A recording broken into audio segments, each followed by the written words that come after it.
নষ্ট ফেলে দেয়া এই টিউবলাইট দিয়ে তৈরি করা হচ্ছে বক পাখি, মসজিদের মিনার এবং বিভিন্ন ধরনের রকেট। দীর্ঘ 20 বছর ধরে নষ্ট টিউবলাইট দিয়ে বক পাখি, মসজিদের মিনার এবং রকেট তৈরি করে আসছেন সাজ্জাদ হোসেন। তো দর্শক, আজকে আপনাদেরকে এই নষ্ট টিউবলাইট দিয়ে কিভাবে পাখি, ফুল এবং রকেট তৈরি করা হয় তার সম্পূর্ণ প্রসেস দেখানোর চেষ্টা করব। তো ভিডিওটি না টেনে শেষ পর্যন্ত দেখতে থাকুন কিভাবে তৈরি করা হয় এই নষ্ট টিউবলাইট দিয়ে পাখি, ফুল এবং মসজিদের মিনার।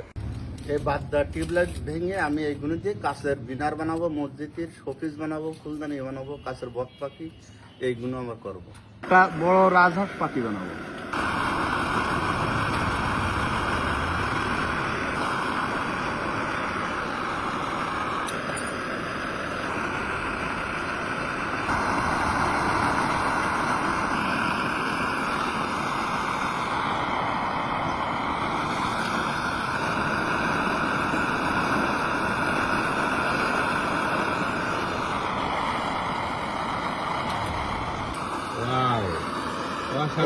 এই যে এই কালার, এখন এটা কালার দিলে হয়ে যাবে? হ্যাঁ, কালার দিলে এই কালার হবে।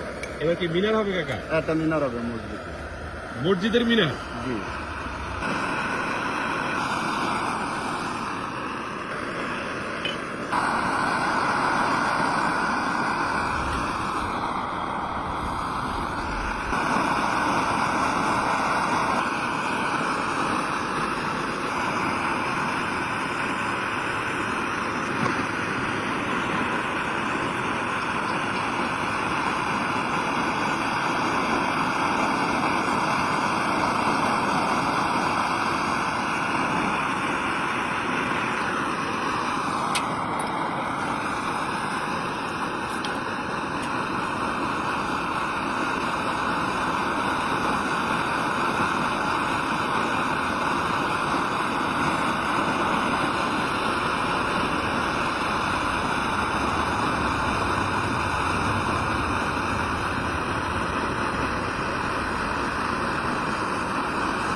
অসাধারণ।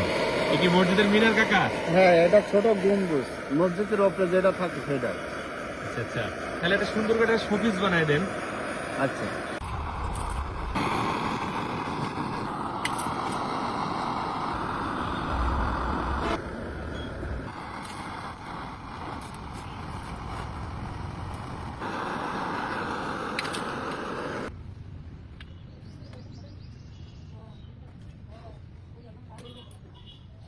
তো দর্শক, দেখতে পেলেন সেই নষ্ট টিউবলাইট থেকে কত সুন্দরভাবে বক পাখি এবং মসজিদের মিনার দিয়ে একটু সুন্দর শোপিস তৈরি করা হলো।